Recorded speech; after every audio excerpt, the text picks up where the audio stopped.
And coming back to United States, what people should do or can do in facing this such situation?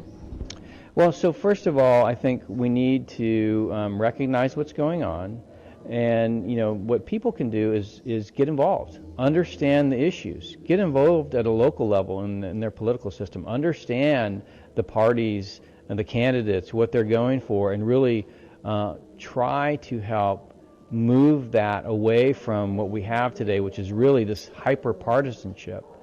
And I think in my mind, voting reform is probably one of the most important things that we could be talking about right now. How do we incentivize candidates to be responsive to voters on both sides of the aisle? The voting system clearly is not working for that right now. So we need to think about, Alaska just passed something called Final Four voting with open primaries. Now this is meant to make candidates more receptive and responsive to the citizens of Alaska. That was just passed in November. So I think, I would like to see more voting reform in the United States and see candidates that are less beholden to parties and more beholden to the citizens. Yeah, so you really actually inspire me to think about this, because right now it's so partisanship, so polarized, but would that benefit China, United States, or benefit those, the Chinese? Well, what the Chinese Communist Party are looking for is to create division, or if there is already division, to increase the division, right? So they actually benefit by partisanship in the United States because we're less powerful. Like Lincoln said, a house divided cannot stand. The Chinese Communist Party understands this, and so they like political division.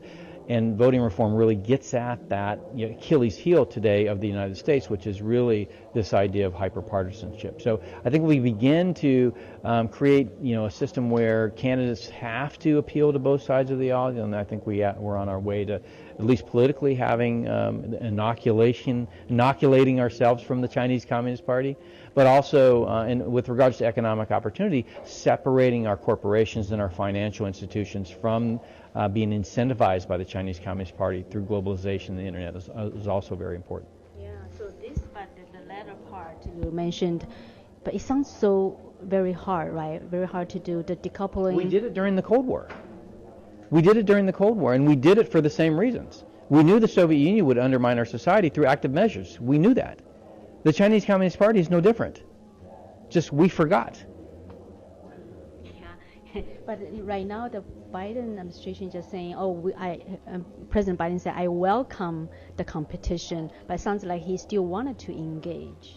Well, you have to understand the people that are talking to the Biden administration, the people who are talking to Congress, the ones that are putting the money in D.C. are the ones that are incentivized by the Chinese Communist Party, the corporations, right? The financial institutions, the banks. They're incentivized by the Chinese Communist Party. And so we have to break that tie, because politicians get donations. They get donations from corporations and financial institutions. The corporations and financial institutions are incentivized by the Chinese Communist Party. Do you see the tie? It's not direct. It's indirect through money. Right. Yeah. So, but then, what people can do to this end? Well, it starts with voting reform, and it moves its way to eventually where you have candidates and representatives and senators in Congress that are really responsible to the people. Now, I think the good thing about the Electoral College is that at least at the highest level, the president, that has to, the Electoral College really requires that the president is listening to what the people are saying, because they have the ability to have this, difference in opinion from the urban areas and the rural areas, and so you can create this. If things are bad enough, and they are, economically they are for most middle and lower class Americans, then you begin to see a change but that's only at the presidential level. What I'm talking about is representatives and senators and local politicians. They don't have this same type of electoral college system, and so we need voting reform to really get them to be more responsive to their citizens. And I think when we do that, then again, this ability of the Chinese Communist Party to take advantage of hyperpartisanship and division in our society will slowly erode. So you mean in the more local or just the federal level election, also maybe take something model as the Electoral College?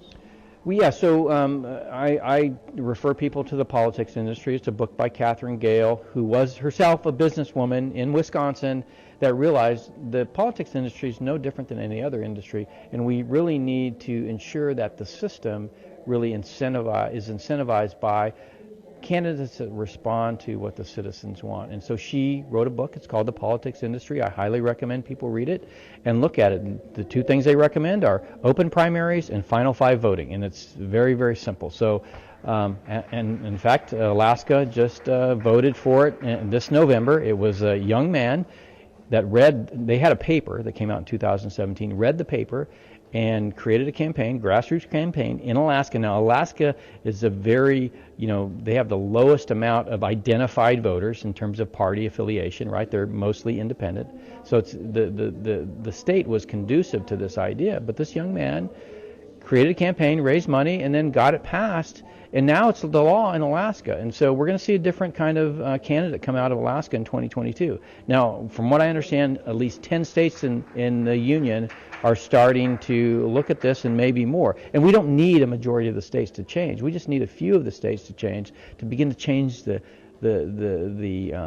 nature of Congress, right? So that we begin to take after the country's needs, not be responsive to special interests.